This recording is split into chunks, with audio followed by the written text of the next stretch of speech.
There's a kind of fear that doesn't come from being chased, but from the certainty that no matter how carefully you hide, someone already knows where you are. Beverly lived with that fear. She wasn't running from justice, she was running toward vindication that seemed just out of reach. A truth that could finally free her. A breath she could finally take. Until a ruthless billionaire broke down her door and showed her that sometimes the most dangerous thing isn't being caught. It's discovering you were never really free to begin with. If this story touches your heart, subscribe to the channel and leave a like. Comment where you're listening from. And if you feel it was really worth it, consider becoming a member to get early access to upcoming stories. Your support makes all the difference. The apartment smelled of stale coffee and printer ink, a scent Beverly had memorized after 3 years of chasing ghosts. It was 3:14 a.m., and the rain hammered against the window like an accusation. She moved through her nocturnal routine with practiced paranoia, cross-referencing police files, highlighting financial discrepancies, arranging evidence photos across the floor with hands that trembled slightly from too much caffeine and too little sleep. She'd already spent the evening tracking down her father's former business associates, combing through public records from midnight until now. Tomorrow she'd need to find actual paying work. Tonight, she hunted for the truth that had destroyed her family. 28 years old, and Beverly felt like a ghost. She caught her reflection in her laptop screen. Shadows under sharp green eyes, auburn hair twisted into a careless knot, the same worn sweater and jeans she'd lived in for 3 days. She looked hunted. She was hunted, by a past she couldn't outrun and a future she couldn't claim. But running didn't clear names. Didn't restore reputations. Didn't bring justice to dead fathers. So she kept digging like she did every night. Except this night, everything changed. Beverly heard the footsteps first. Deliberate. Multiple. Too heavy for neighbors. Her breath stopped. She recognized the sound, not a warning, a sentence. Then the door exploded inward. She noticed the suits first. Black, tailored, expensive enough to be threatening. Then the guns, casually visible, a message more than a tool. Her gaze traveled up and locked with the man who entered last. He was tall, maybe 6 feet 3 inches, with the kind of presence that made her cramped apartment feel like a cage. Chiseled features, dark hair swept back with deliberate precision, eyes like polished steel, cold and calculating. Early 40s, she guessed. The kind of man who belonged on magazine covers and government watch lists, not standing in her falling-apart studio. "Ms. Anderson," he said, and his voice was low, controlled, with the faintest edge of something dangerous that made her name sound like a verdict. Beverly's heart hammered. She forced herself to focus, to think like the investigative journalist she was supposed to be. "Who the hell are you?"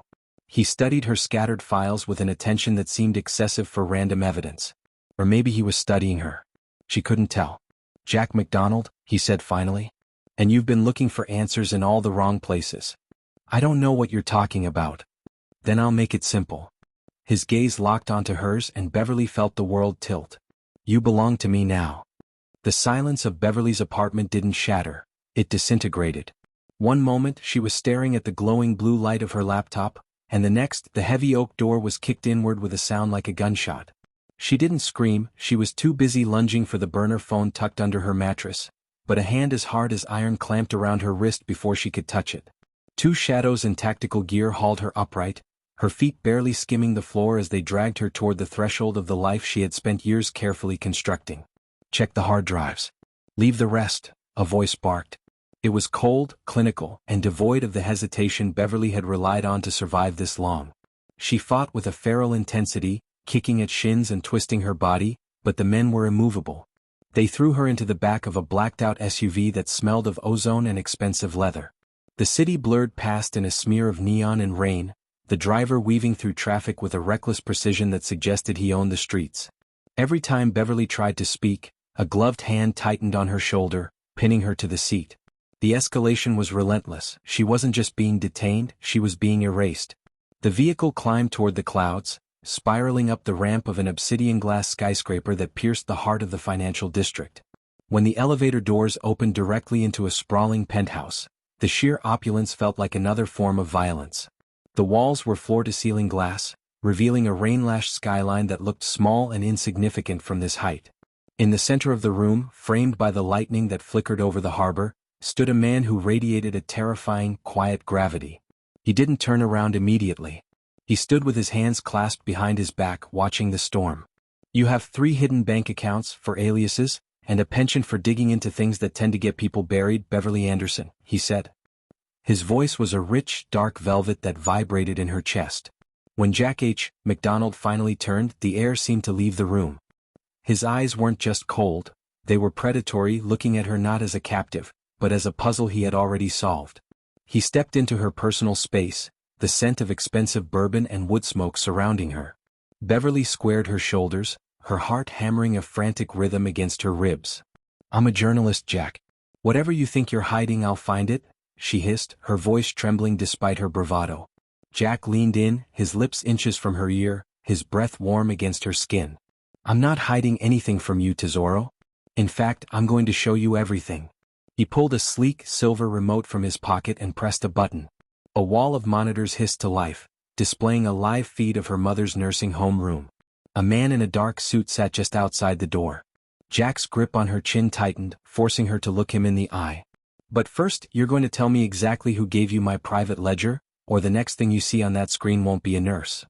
The digital image of her mother's room flickered on the wall, a silent, glowing threat that made the gold-leafed ceiling of the penthouse feel like it was collapsing.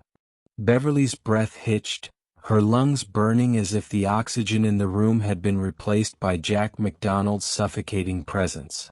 She lunged toward the screen, her fingers clawing at the air, but Jack's arms snaked around her waist, pulling her back against the hard heat of his chest.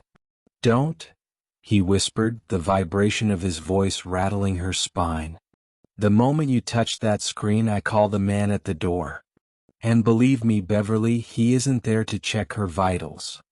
"You're a monster," she gasped, twisting in his grip. She was a woman who dealt in facts, but the fact of Jack McDonald was a nightmare made of hand-tailored wool and cold calculation. "I'm a businessman who found a thief in his ledgers," Jack countered, spinning her around to face him. He didn't let go. His hands moved to her shoulders, pinning her against the glass window where the lightning illuminated the sheer terror in her eyes. "But you're not a common thief. You're a surgeon with data.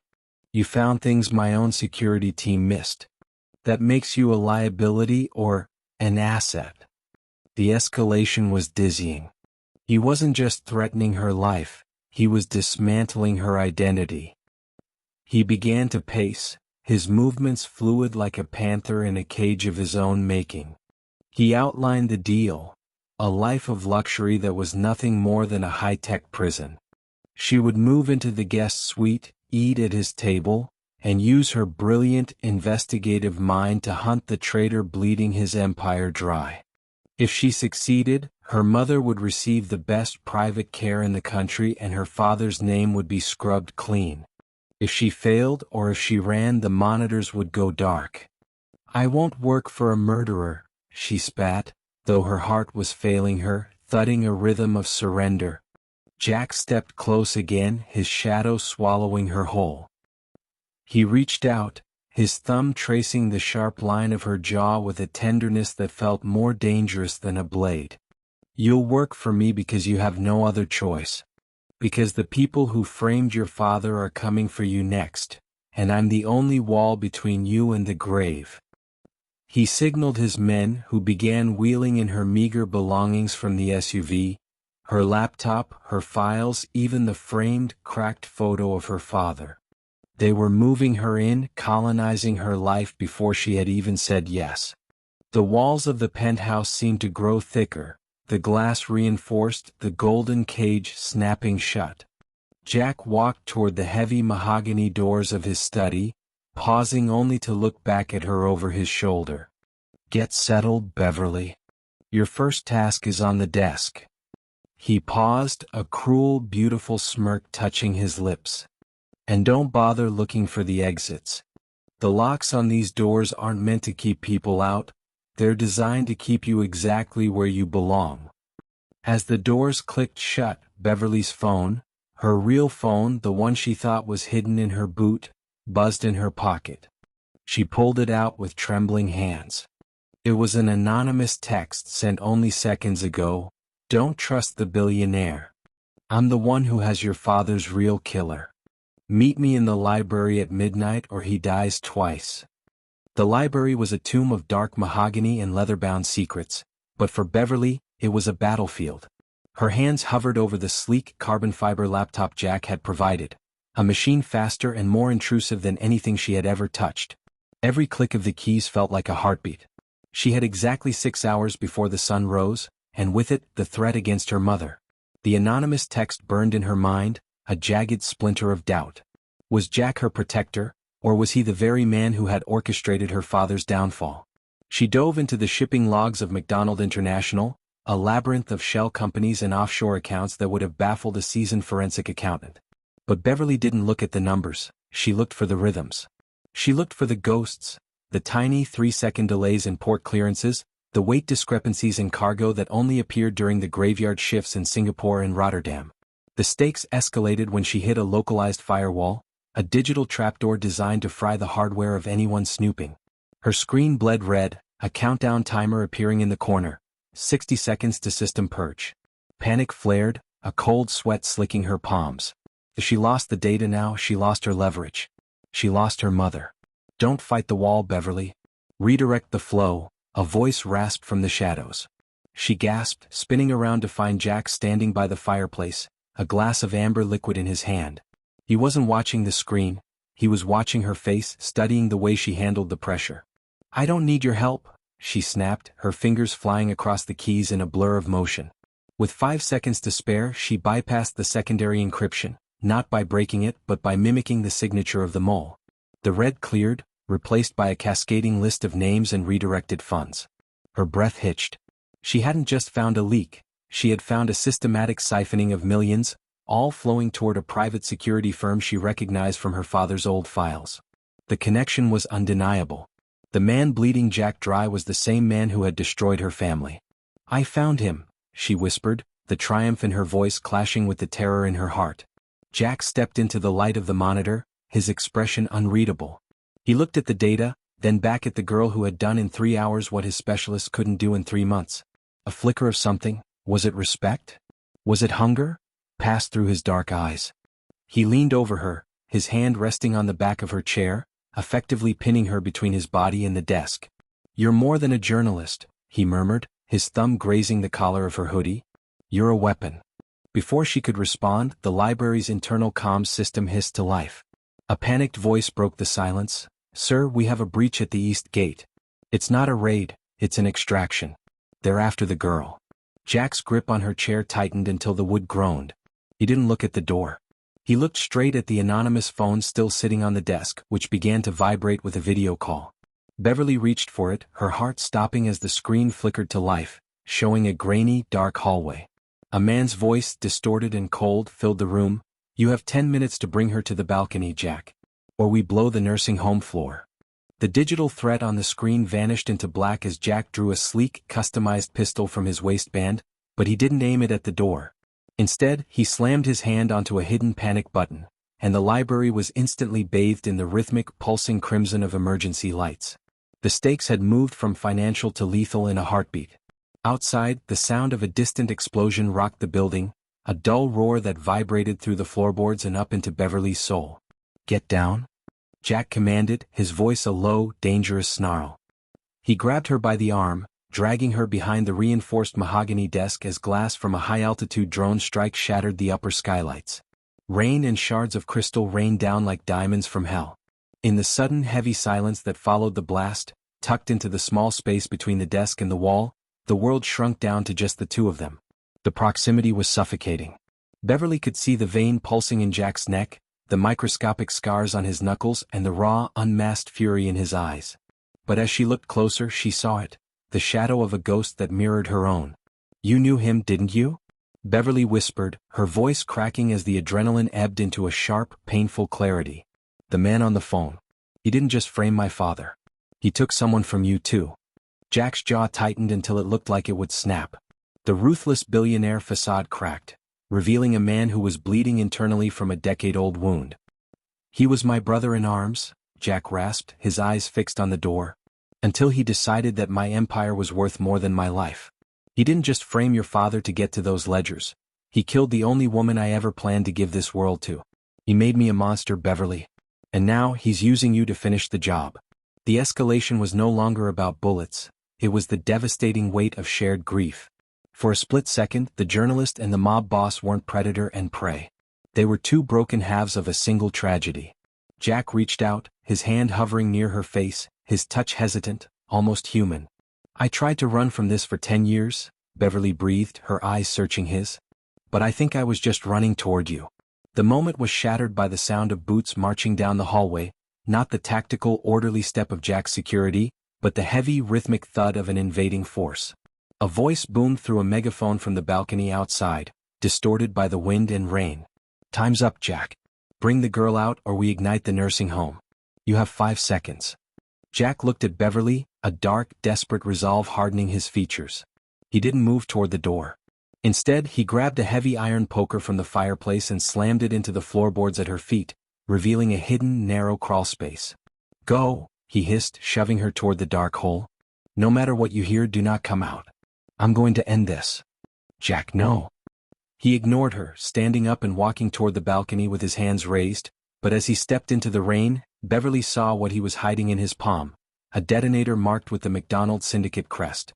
The last thing she saw before the floorboards closed over her was Jack's cold smile as he looked directly into the barrel of a sniper's rifle.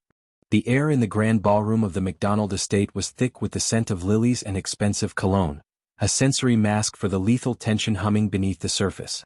Hundreds of guests drifted through the gold-leafed hall, their faces hidden behind ornate masks, porcelain dolls, golden lions and weeping angels, moving like ghosts in a high-stakes play. Beverly felt the weight of the silk gown Jack had chosen for her, a deep emerald that felt like a second skin, but beneath the hem, strapped to her thigh, was the small encrypted tablet she had used to trace the mole's final signal. "Stay close and don't take off the mask," Jack's voice drifted through her earpiece, a low, grounding hum. He was across the room, looking every bit the sovereign in a black velvet mask, surrounded by politicians and rivals. The stakes were escalating with every tick of the clock. The mole wasn't just in the room, he was part of the inner circle. Beverly scanned the crowd through the slits of her silver feline mask. Her eyes caught a flicker of movement on her tablet, a localized override of the estate's security grid. Someone was shutting down the thermal sensors in the West Garden. Then she saw him, Marcus, Jack's most trusted advisor, standing near the heavy velvet curtains of the terrace, his hand reaching into his tuxedo jacket. The music swelled, a frantic violin crescendo that masked the sound of the terrace doors sliding open. The escalation was instantaneous. Beverly didn't scream. She knew the panic would give the assassin his window. Instead, she bolted, weaving through the dancing couples with a desperation that turned heads. "Jack." 12 o'clock, she hissed into her mic. Jack turned, but he was too late. A sniper's red dot appeared on his chest, centered right over his heart. Marcus pulled a silenced pistol, his face a mask of cold betrayal. The world seemed to slow into a series of jagged, terrifying images. Beverly didn't think. She acted on a cocktail of adrenaline and the raw, terrifying realization that she couldn't let the man who owned her soul die in this den of lions. She lunged, not for Jack, but for a heavy silver candelabra on a nearby pedestal. She threw it with every ounce of strength she possessed, the heavy metal striking Marcus's arm just as he pulled the trigger. The shot went wide, shattering a priceless crystal chandelier that came crashing down in a rain of lethal glass. "Get down?" Jack roared, tackling Beverly as the ballroom erupted into chaos. Screams tore through the air as the lights flickered and died. In the sudden darkness, the only light came from the lightning outside and the muzzle flashes of Jack's security team returning fire. Jack hauled Beverly toward the terrace, his hand gripping hers so tightly she could feel his pulse. They reached the edge of the stone balcony, the rain-drenched gardens stretching out below them like a dark abyss. "You saved me," he rasped, his mask gone, his eyes burning with a mix of fury and something that looked dangerously like love. "We're not safe yet," Beverly gasped, pointing at the tablet. The override, it didn't come from Marcus. He was just the distraction. As she spoke, the heavy steel shutters of the ballroom began to slam shut, sealing them outside on the balcony. From the darkness of the garden below, a dozen red laser sights converged on Jack's chest. A new voice, cold and chillingly familiar, boomed from the estate speakers. "Thank you for bringing her to me, Jack. Now, let's see if you can catch a bullet as well as you catch a thief." Beverly looked at the drop, 50 feet to the jagged rocks below, and then at the lasers. Jack gripped the balcony railing, his face set in a grim, final resolve. "On 3, Beverly. We jump or we die." The The jump didn't kill them, but the impact with the freezing water of the black water pool nearly did. Jack hauled Beverly from the depths, his muscles screaming as he dragged her into a hidden drainage tunnel behind a veil of artificial ivy. They collapsed onto the cold concrete, gasping for air as the sounds of gunfire and sirens echoed above. The high-stakes adrenaline was fading, leaving behind a raw, shivering vulnerability that was far more dangerous. Why? Beverly choked out, her teeth chattering. Why risk everything for me? You could have let them take me. You could have saved your empire. Jack didn't answer immediately. He reached into his sodden jacket and pulled out a small waterproof leather pouch. With trembling fingers, he opened it to reveal a stack of yellowed, salt-stained documents and a series of photographs. He didn't hand them to her. He laid them out on the concrete like a confession. The escalation of the truth was more staggering than any explosion. Beverly stared down at photos of herself from 3 years ago, 2 years ago, 6 months ago. She was at the grocery store, at her father's grave, at her tiny apartment window. In every shot, there was a black sedan in the background, or a man in a charcoal coat watching from a distance. I didn't find you because you tripped a wire in my ledger, Beverly, Jack rasped, his voice breaking in the darkness of the tunnel. I've known exactly where you were since the day your father died. I'm the one who paid your mother's hospital bills when the insurance ran out. I'm the one who scared off the debt collectors before they reached your door. Beverly's world tilted. The man she had feared, the ruthless billionaire she thought had trapped her, had been her silent guardian in the shadows for years. You've been watching me? Why? Jack moved closer, his hand coming up to cup her face, his skin warm against her icy flesh. Because your father was the only man who tried to save me when the syndicate turned. He died protecting my secrets, and I swore on his grave I would protect his only light. But it turned into something else, Beverly. It turned into a need I couldn't control. He leaned in, his forehead resting against hers, their breath mingling in the damp air. I told myself I was keeping you in a cage to protect you, but the truth is I was the one trapped. I needed you to belong to me because you're the only thing in this world that makes me feel like I'm still human. The confession was an intimate strike to the heart, a surrender more powerful than any weapon. Beverly reached out, her fingers tangling in his wet hair, the barrier between captive and captor dissolving into a desperate, consuming kiss that tasted of salt and survival. But as she pulled away to speak, her eyes fell on the last document in the pouch, a birth certificate with her father's name, and a mother she had never known. The name listed under mother wasn't her mother at all. It was Jack's sister. Before she could scream the question, a heavy shadow fell over the tunnel entrance. A silhouette stood there holding a detonator. Touching reunion, Jack, the voice from the gala sneered. But you forgot one thing. I'm not just the mole. I'm her real brother. The revelation hit Beverly harder than the freezing water of the pool. Her world splintered. Her father's loyalty, Jack's protection, and the monster standing in the tunnel mouth were all threads of the same bloody tapestry. The man in the shadows stepped forward, the light of the detonator's LED glowing red against his face. It was Elias, the man she had believed was her father's greatest enemy, now claiming to be her kin. He lied to you, Beverly, Elias sneered, gesturing with the detonator toward Jack. Our father didn't die for his secrets. He died because Jack McDonald decided our bloodline was a threat to his throne. He kept you like a pet to ease his guilt. The escalation was absolute. Beverly looked from the brother she never knew to the man who had claimed her as his own. Jack didn't flinch, even as he moved to shield her with his body. I kept her safe from you, Elias. Because I knew the moment you found her, you'd use her as a detonator for your own sick revenge. Enough. Beverly roared, stepping out from behind Jack. Her eyes were no longer those of a victim, but of a woman who had spent years hunting the truth. She realized the high stakes weren't just about survival anymore, they were about who got to write the ending of her story. She saw the tremor in Elias's hand, the instability of a man driven by hate, and the quiet, unwavering strength in Jack's eyes. She didn't run. She didn't hide. She lunged. But she didn't strike Elias. She grabbed the encrypted tablet discarded on the concrete. With a few frantic taps, she triggered the localized security purge she had discovered in the shipping logs, the Ghost Protocol. High-frequency strobes built into the tunnel's emergency system ignited, blinding Elias for a fraction of a second.